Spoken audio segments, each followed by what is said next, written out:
बिस्मिल्लाहिर्रहमानिर्रहीम अस्सलाम वालेकुम। लास्ट लेक्चर के अंदर हमने ग्रीन थ्योरम देखा था कि ग्रीन थ्योरम हमारे पास क्या है।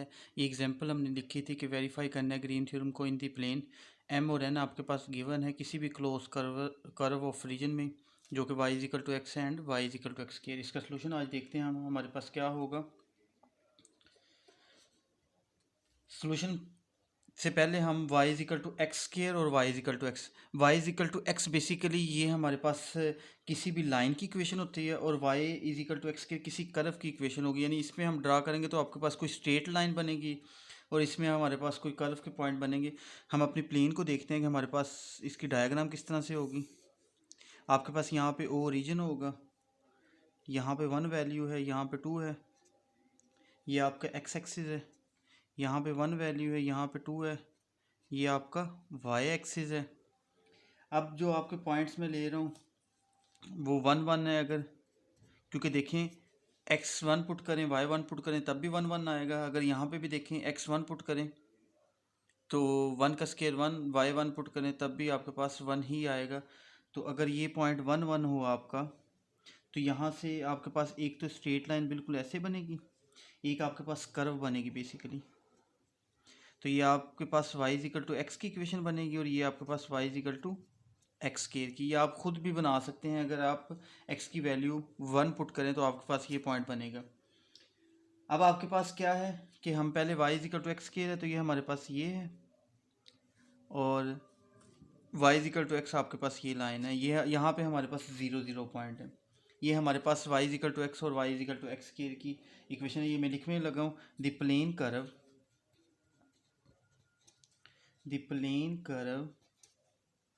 y is equal to X and y is equal to X square intersect, दोनों ही इंटरसेक्ट्स कर रही हैं कहाँ पे, एट ओरिजिन 0 0। दोनों ही आपके पास y is equal to X और एक्स स्क्वायर दोनों इंटरसेक्ट कर रही हैं 0 0 पे एंड 1 1 पे। 0 0 पॉइंट और 1 1 पे ये दोनों क्या कर रही हैं, इंटरसेक्ट कर रही हैं। लेट कर लेते हैं कि ये हमारे पास C1 है, नीचे वाली को C1 कह देते हैं, ऊपर वाली को C2 कह देते हैं। लेट कर लेते हैं कि C1 be the curve, C1 be the curve y is equal to X square and C2 be the curve y is equal to X. हमने लेट कर लिया कि ये हमारे पास C1 कर्व है कोई और ये हमारे पास C2 है। दोनों के पॉइंट्स आपके पास 0 0 और 1 1 ही बन रहे हैं। अब हम लेट कर लेते हैं कि ये हमारे पास क्या है, क्लोज कर्व है। देखें अगर यहाँ से यहाँ की बात करें और यहाँ से वापस आए तो ये आपके पास कोई क्लोज कर्व, इस रीजन की अगर मैं बात करूँ तो ये ओपन नहीं है, कहीं से क्लोज है। तो हम कह सकते हैं कि क्लोज कर्व सी, इस पूरे को हम सी का नाम कह सकते हैं। तो लेट कहते हैं let C be close curve, let the closed curve C. Total को मैं सी का कर्व को कह रहा हूँ जो कि कहाँ पे है, B form from C1 and C2, जो कि C1 एंड C2 से बनती है। अब हमारे पास पोजीशन डायरेक्शन क्या होगी, हम देखते हैं कि हमारे पास जो ग्रीन थ्योरम की लेफ्ट साइड थी वो ये थी कि close curve M C curve M D X is equal to N D Y.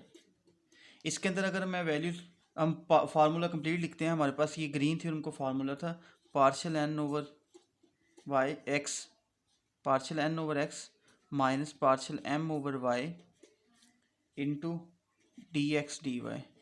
तो ग्रीन थ्योरम के लिए हम अगर ये चीज़ प्रूफ कर दें कि ये दोनों आपस में इक्वल हैं तो इसका मतलब ग्रीन थ्योरम वैलिड होगा। हमने वेरीफाई ही करना है। सबसे पहले मैं लेफ़्ट साइड की बात करता हूँ। लेफ़्ट हैंड साइड हमारे पास close curve C M D X plus N D Y is equal to होगा, आपके क्वेश्चन के अंदर आपके पास वैल्यूज थी वो पुट करते हैं। क्लोज कर्व सी, आपके पास m की वैल्यू क्या थी, m की वैल्यू हमारी क्वेश्चन में थी X Y plus Y square into D X, और n की वैल्यू हमारे पास क्या थी, n की वैल्यू थी हमारे पास एक्स स्क्र डी वाई। तो ये वैल्यूज पुट कर दी हैं। अब अगर मैं बात करूँ तो सबसे पहले इसको मैं सॉल्व करूँगा। ये हमारे पास सी के लिहाज से है, लेकिन हमने सी को फॉर्म कर लिया C1 और C2 पे, और C1 और C2 के हमने पॉइंट्स भी मेंशन कर दिए हैं। तो पहले सबसे पहले मैं अलोंग दी कर्व C1 की बात करूँगा। अलोंग कर्व C1 के लिहाज से अगर सॉल्व करें तो C1 के लिहाज से if y is equal to क्या था, एक्स स्केयर, इसका डेरिवेट करें, डिफरेंशिएट करें तो y is equal to X square को डिफरेंशिएट करेंगे तो D Y is equal to 2x dx आ जाएगा आपके पास। और x क्योंकि पॉइंट क्या थे आपके पास, अगर आपको पॉइंट याद हो 0 to 0, 0 to 0, 1 to 1 थे, जिसका मतलब x जो है वो वेरी कहाँ से कहाँ तक कर रहा है, 0 से 1 तक। और यहाँ पे आप लिख भी सकते हैं कि x varies 0 to 1, x very कर रहा है फ्रॉम 0 to 1, जो x है आपका वेरी कर रहा है फ्रॉम 0 to 1। तो फिर क्या होगा आपके पास, फिर होगा कि इंटेग्रल C1 पहले बनेगा m dx plus n dy। अब इसके अंदर मैं वैल्यूज पुट करूंगा बच्चों, तो C1 कर्व हमारी किस पॉइंट से किस पॉइंट पे है, 0 से 1 पॉइंट पे है, और इसमें m ये था मेरे पास, और इसमें y की वैल्यू मैं एक्स स्केयर पुट कर दूंगा, तो x y की जगह पे क्या आ जाएगा, एक्स स्केयर, y की जगह पे क्या आ जाएगा, एक्स स्केयर का स्केयर, और साथ में इंटू डी एक्स। यहाँ पे एक्स स्केयर डी वाई की वैल्यू हमने निकाली हुई है, ये हमारे पास आएगी 2x dx। अब इन दोनों टर्म्स में से देखें तो आपका dx कॉमन है, तो बाकी को मैं सिंप्लीफाई करूँगा, मल्टीप्लाई करके आपस में रीअरेंज करें, मल्टीप्लाई करने के बाद रीअरेंज करेंगे तो आपके पास आ जाएगा 2 ये और 1 ये 3x क्यूब आ जाएगा, क्योंकि ये भी आपके पास x क्यूब बनेगा और ये भी x क्यूब बनेगा, और ये x की पावर 4 रीअरेंज किया है बच्चों, मल्टीप्लाई करने के बाद प्लस कर दिया इस टर्म को फर्स्ट वाली टर्म को लास्ट वाली टर्म के साथ। तो अब इसको इंटीग्रेट कर लेंगे सिंपल, इसकी पावर में ऐड करके 4 आ जाएगा, और एक्स की 4 की इंटीग्रेशन होगी एक्स की पावर 5/5। अब इसको इंटीग्रेट करते हैं तो इंटीग्रेशन का रिजल्ट हमारे पास कुछ इस तरह से बनेगा कि 3/4x4 प्लस x 5/5, लिमिट आपकी क्या है 1 0। अब ये x1 पुट करेंगे तो आपके पास क्या आ जाएगा 3/4, 1 पुट करेंगे तो 1/5, 0 पुट करेंगे तो पूरी टर्म 0 आ जाएगी। इसका एलसीएम लेंगे आप, सिंप्लीफाई करेंगे तो आपके पास 20 एलसीएम आएगा, तो 15 और 4, तो ये आपके पास 19/20 आ गया। इसको इक्वेशन 1 का नाम दे दें, स्मॉल 1, तो ये आपके पास स्मॉल 1 है। और जो आपके पास ये वाली इक्वेशन थी,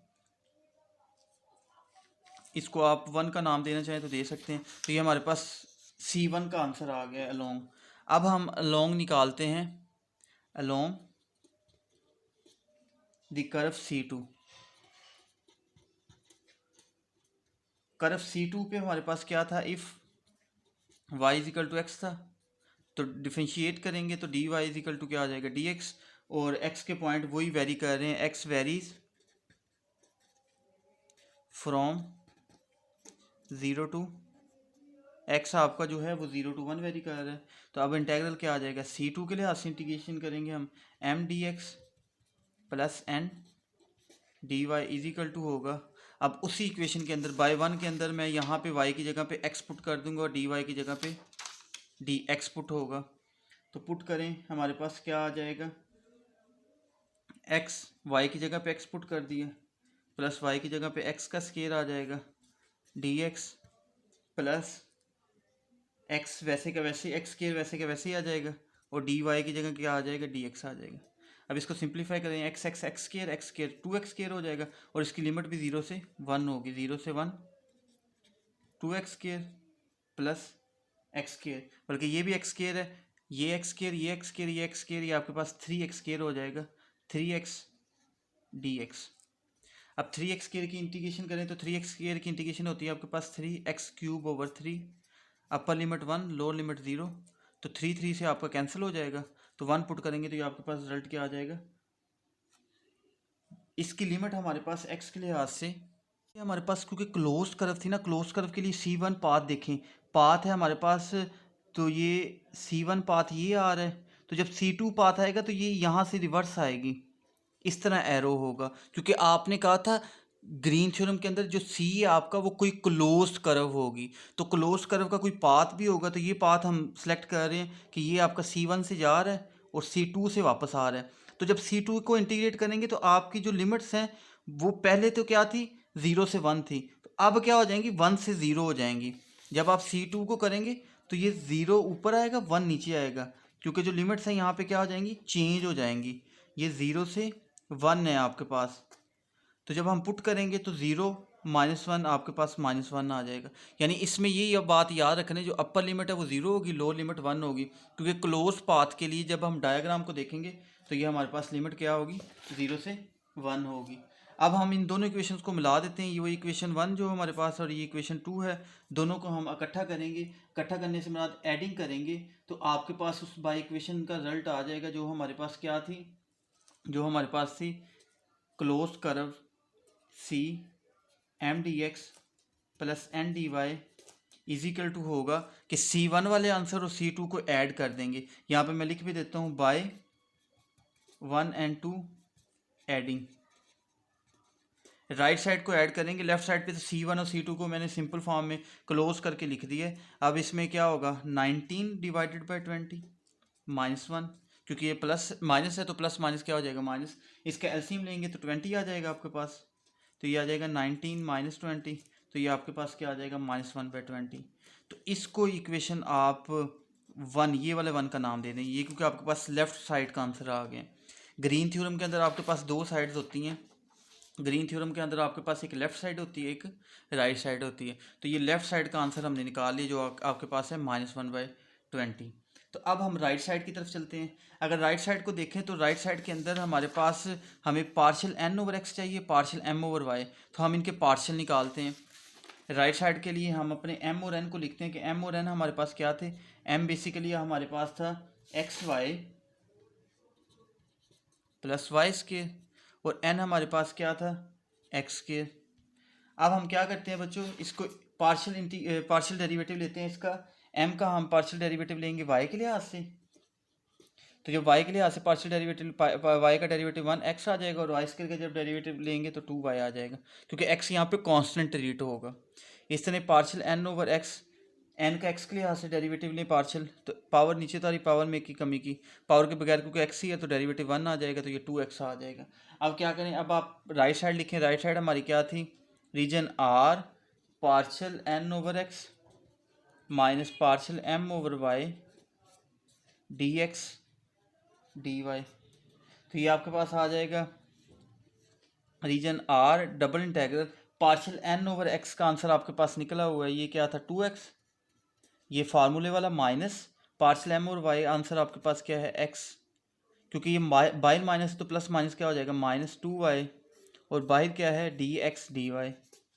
इसको आप सिंप्लीफाई करते हैं तो सिंप्लीफाई करके हम लिख सकते हैं डबल इंटेग्रल R, 2x में से x माइनस करेंगे तो आपके पास क्या आ जाएगा, x -2y dx dy।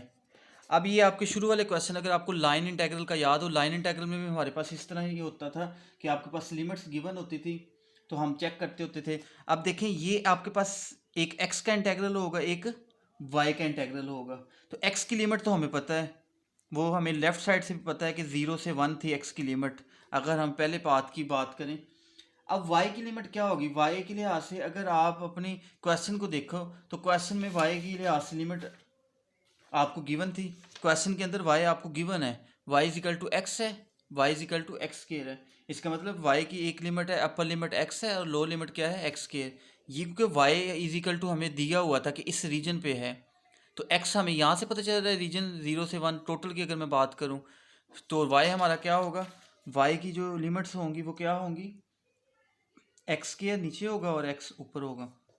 पहले वाले इंटेग्रल में x की लिमिट लगाते होते हैं, इसमें y की लिमिट लगाते हैं, ये हमने लगा दी है। अब इसके बाद क्या करेंगे, हम लिखेंगे x -2y, dy को इसके साथ लिख देंगे और dx को बाद में लिख देंगे।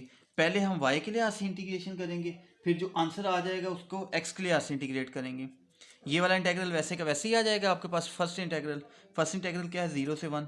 अब इसको इंटीग्रेट करें y के लिहाज से, तो x की इंटीग्रेशन y के लिहाज से क्या होगी, xy, और y की इंटीग्रेशन क्या होगी, y²/2, 2 से कैंसिल हो जाएगा तो ये y², और इसकी लिमिट्स है, अपर लिमिट x है, लो लिमिट x² है, dx है।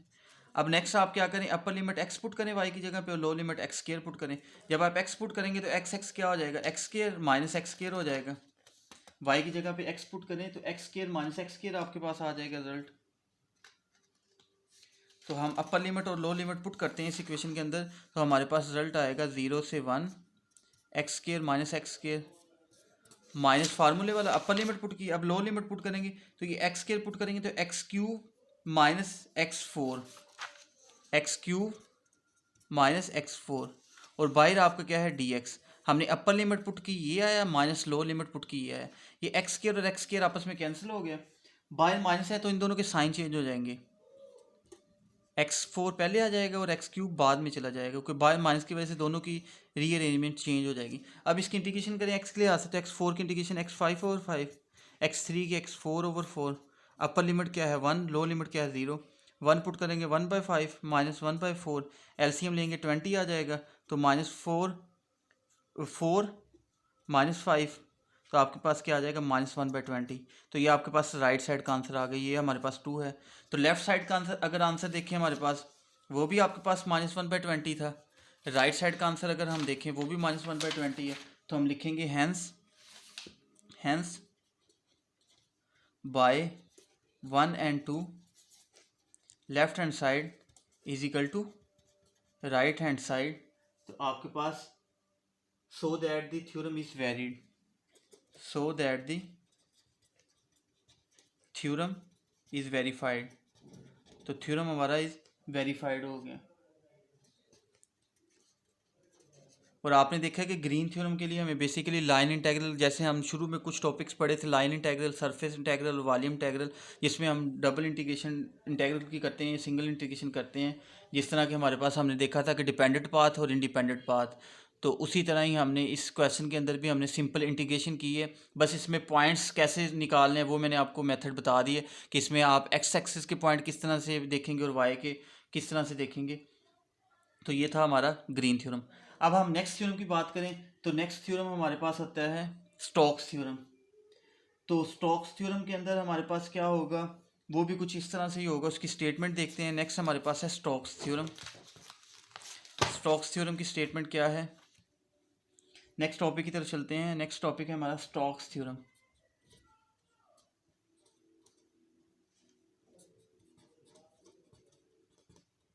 स्टोक्स थ्योरम की स्टेटमेंट क्या है, if states that if S is an open, S हमारे पास कोई ओपन है, two sided open, two sided surface bonded by a simple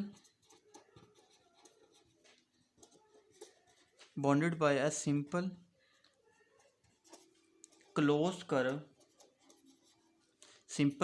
curve, C, then if A has continuous first partial derivative, if A has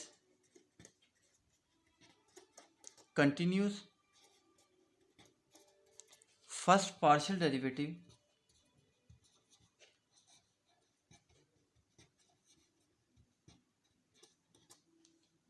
तो हमारे पास क्या होगी इसकी statement की मैथमेटिकल फॉर्म, कि close curve C A dot D R is equal to होगा double integral S surface del cross A dot N D S. और इसमें जो सी है हमारे पास, सी क्या है, in the positive direction, where C is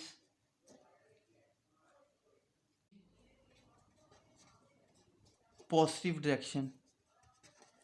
तो ये हमारे पास क्या होगा, पॉजिटिव डायरेक्शन होगा। ये हमारे पास स्टोक्स थ्योरम था। अगर इन अदर वर्ड की बात करें तो हमारे पास जो लाइन इंटेग्रल होता है टेंजेंट कंपोनेंट का वेक्टर फंक्शन के अंदर, जो हमारे पास लाइन इंटेग्रल था टेंजेंट फंक्शंस का कंपोनेंट्स का वेक्टर फंक्शन के अंदर, वो हमारे पास क्या होगा, सिंपल क्लोज कर्व सी होगा, जो कि इक्वल टू होता है surface integral of the normal component of the curl of A taken over any surface S having C is boundary.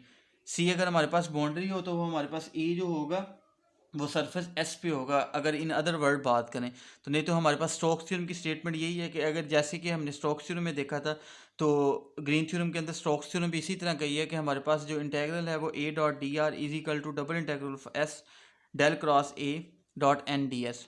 तो इसी तरह भी कोई भी क्वेश्चन हमारे पास क्या होगा, उसमें हमारे पास जो चीज़ें गिवन होंगी उसको उस पर हम चेक करेंगे कि हमारे पास ये रिजल्ट अगर वेरीफाई हो रहे हैं, तो इसका मतलब क्वेश्चन के अंदर आपका जो है, लेकिन इसमें आपको ए वेक्टर गिवन होगा, जबकि ग्रीन थ्योरम में वेक्टर आपको गिवन नहीं होता था। इस एग्जांपल के अंदर आपको वेक्टर गिवन होगा। इसकी एग्जांपल देखते हैं स्टोक्स थ्योरम की। स्टोक्स थ्योरम की एग्जांपल हमारे पास, example verify Stokes theorem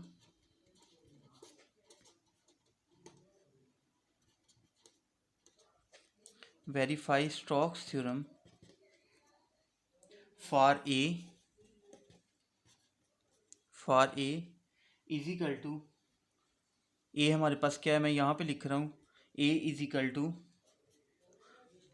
x 2x minus Y I minus Y Z square J minus Y square Z K, where S is the अपर हाफ सरफेस, एस इज द upper half surface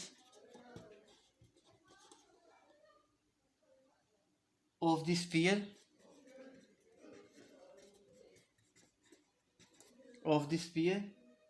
x square plus y square plus z square is equal to 1, x square plus y square plus z square is equal to 1, and c is the boundary, and c is its boundary, c इसकी क्या है, boundary है। तो इस question के अंदर हमारे पास ए vector given है और कोई भी सरफेस हमारे पास जो है वो स्फीयर की फॉर्म में गिवन है। प्लेन भी हो सकती थी, सरफेस में हमारे पास स्फीयर है, कोई भी पैराबोलिक भी हो सकती थी, हाइपरबोलिक भी, उसकी इक्वेशन हमारे पास गिवन है। तो हमने वेरीफाई करवाना है स्टोक्स थ्योरम को। तो स्टोक्स थ्योरम के लिए सबसे पहले हम इसकी डायग्राम ड्रा करते हैं, सोल्यूशन की तरफ चलते हैं। हमारे पास स्फीयर जो है वो किस तरह की बनेगी, अगर एक्स एक्सिस वाई एक्सिस जी एक्स की बात करूं तो मैं यहाँ पे इसकी डायग्राम ड्रा करके आपको दिखाना चाहता हूँ। ये अगर हमारे पास एक्स एक्सिस हो, ये पॉइंट हमारे पास अगर वाई एक्सिस हो, और ये पॉइंट हमारे पास अगर जी एक्सिस हो, तो इसकी डायग्राम कुछ इस तरह से होगी। यहाँ पे भी पॉइंट 1 आएगा, यहाँ पे भी पॉइंट 1 हम लेंगे, यहाँ पे भी पॉइंट 1 होगा। तो ये हमारे पास इस तरह से होगा।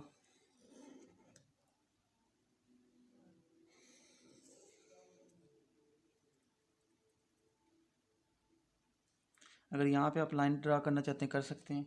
तो ये हमारे पास स्फीयर बन चुकी है, जो कि किसी इक्वेशन की है। ये स्फीयर, ये कोई भी रीजन आर है, ये इसका सेंटर ओ है, और रीजन जो है हमारे पास, और ये हमारे पास इक्वेशन बेसिकली कहाँ से बनती है, X square plus Y square plus Z square is equal to 1 के लिए। यहाँ से अगर हम पॉइंट्स निकालें तो हमारे पास पॉइंट इस तरह से निकलेंगे, यहाँ पे भी 1 आएगा आपके पास, यहाँ पे भी 1 आएगा। यानी एक्स और वाई की अगर मैं बात करूँ तो मैंने एक्स और वाई 1 1 के लिहाज से निकाला है। तो 1 1 के लिहाज से आपके पास इसकी जो डायग्राम है स्फीयर की वो इस तरह से ड्रा होगी। इसमें जो मैंने जी है वो ज़ीरो रखा है, जी की कंडीशन पे मैंने क्या रखा है, ज़ीरो। जी को अगर ज़ीरो लेंगे तो आपके पास एक्स एक्सिस और वाई एक्सिस पे लाइन इस तरह से बनेंगी। और अगर एस सरफेस की बात करें तो आपके पास यहाँ पे, सॉरी, जी जब ज़ीरो होगा तो ये यहाँ से कैंसिल हो जाएगा। तो एक्स के प्लस वाई स्केयर की, जबकि टोटल की अगर बात की तो टोटल हमारे पास एक्स के plus Y square plus Z square is equal to 1 है। ये जी इज इक्वल टू 0 के लिए हमने पॉइंट 1 1 लिए। अगर जी 0 ख़त्म कर देंगे तो आप अगर एक्स 1 पुट करें तो वाई 1 के लिहाज से ये हमारे पास कुछ इस तरह से स्फीयर बन जाएगी। इसको लिखते हैं the surface S, the surface S and it's projection. ये आपके पास प्रोजेक्शन ड्रा की थी, उसके बारे में लिख रहे हैं दी प्रोजेक्शन, जो कि हमने कहा था आर है, R projection on the X Y plane. क्योंकि जी 0 है तो इसका मतलब है हमारे पास एक्स वाई प्लेन होगी। in shown in figure, the boundary C of S is a circle. The boundary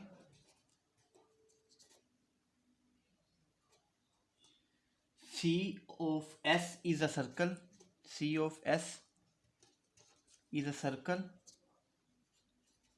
ये आपके पास सर्कल होगा,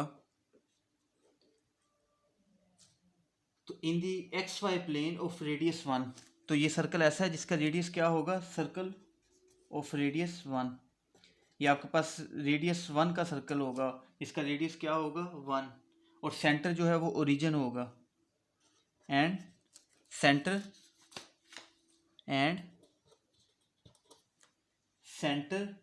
एट दी ओरिजिन। उस सर्कल का जो सेंटर है वो ओरिजिन की तरफ होगा। अब इसमें क्योंकि हमारे पास एक्स स्केयर वाई स्केयर जी स्केयर है, तो इसको अगर हम कन्वर्ट कर लें पैरामीट्रिक इक्वेशन के अंदर, तो पैरामीटर में अगर आपको याद हो तो पैरामीट्रिक के अंदर हम एक्स लेते होते थे, X is equal to A cos theta.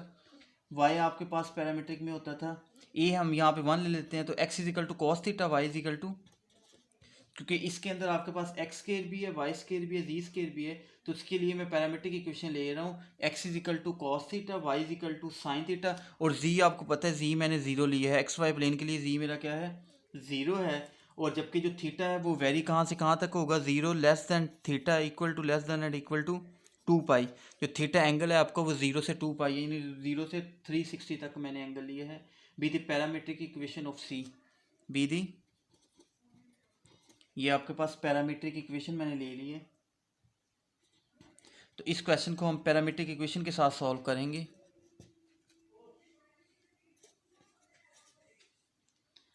अब आपके पास लेफ्ट साइड की बात करें तो लेफ्ट साइड थी integral close curve A dot D are.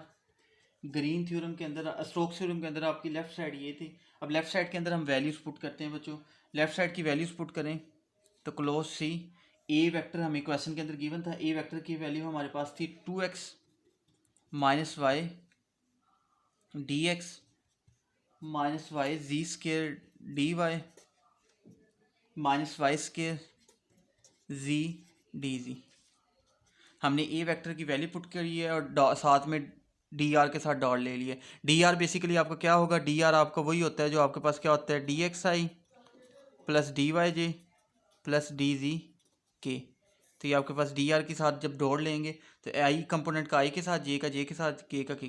अब इसको इंटीग्रेट करना है। आप अगर इस तरह से इंटीग्रेट कर सकते हैं तो तब भी ठीक है, कोई मसला नहीं, लेकिन इसकी इंटीग्रेशन मुश्किल है। तो इसी वजह से मैंने इसमें पैरामीट्रिक इक्वेशन इंट्रोड्यूस करवाई है कि इसको जब इंटीग्रेट करेंगे तो हम पैरामीट्रिक इक्वेशन के साथ करेंगे तो क्वेश्चन आपका आसान हो जाएगा। इसमें हमें लिमिट का भी पता है, लो लिमिट क्या होगी 0, अपर लिमिट क्या होगी 2 पाई, तो इसकी लिमिट क्या होगी 0 से 2 पाई। और ये वैल्यूज मैं पुट कर दूंगा सिंपली, 2x, एक्स की जगह पे क्या हो जाएगा कॉस थीटा, माइनस वाई की जगह पे क्या आ जाएगा साइन थीटा, और dx निकालना है आपने। dx बच्चों कैसे निकालेंगे, dx देखें ना, इसका डेरिवेट डिफरेंशिएट करें तो dx is equal to cos theta का डेरिवेटिव क्या होता है minus sine theta D theta. इस तरह y को करो तो dy is equal to sine का डेरिवेटिव क्या होता है cos theta D theta. Z zero है तो उसका डेरिवेटिव भी हमारे पास ज़ीरो आएगा। तो ये आपके पास dx की वैल्यू मैं क्या पुट करूँगा minus sine theta D theta. अगली टर्म में देखें जी आ रहा है तो जी पूरी टर्म जीरो कर दे क्योंकि जी ज़ीरो है। यहाँ पे भी जी आ रहा है, जी जब ज़ीरो पुट करेंगे तो ये पूरी टर्म, ये वाली पूरी टर्म भी ज़ीरो हो जाएगी, ये वाली पूरी टर्म भी ज़ीरो हो जाएगी, तो सिर्फ फर्स्ट टर्म बचेगी। तो फर्स्ट टर्म के अंदर बच्चों मैंने क्या किया है, एक्स की जगह पे कॉस थीटा पुट कर दिया, माइनस वाई की जगह पे साइन थीटा, और साथ में डी एक्स था तो डी एक्स की वैल्यू मैंने यहाँ से डिफरेंशिएशन डेरिवेटिव निकाला एक्स का कॉस थीटा का, तो ये D X is equal to minus sine theta D theta आपके पास आया। अब इसको सिंप्लीफाई करें, सिंप्लीफाई करने के लिए इसको मल्टीप्लाई करेंगे हम, तो मल्टीप्लाई करेंगे तो हमारे पास क्या आ जाएगा 0 से 2 पाई, या मल्टीप्लिकेशन करेंगे तो ये माइनस माइनस प्लस, पहले मैं इसको इससे मल्टीप्लाई करूँगा ये साइन थीटा आ जाएगा, इसको जब इससे मल्टीप्लाई करेंगे तो हमारे पास आ जाएगा 2 साइन थीटा कॉस थीटा, और डी थीटा मैंने बाई लिख दिया दोनों के। अब इसकी इंटीग्रेशन अगर देखें तो साइंस के थीटा की इंटीग्रेशन होती नहीं है, और इसको हम क्लोज फॉर्म में लिख सकते हैं 2 साइन थीटा कॉस थीटा का ट्रिग्नोमेट्री के अंदर फार्मूला होता है साइन 2 थीटा।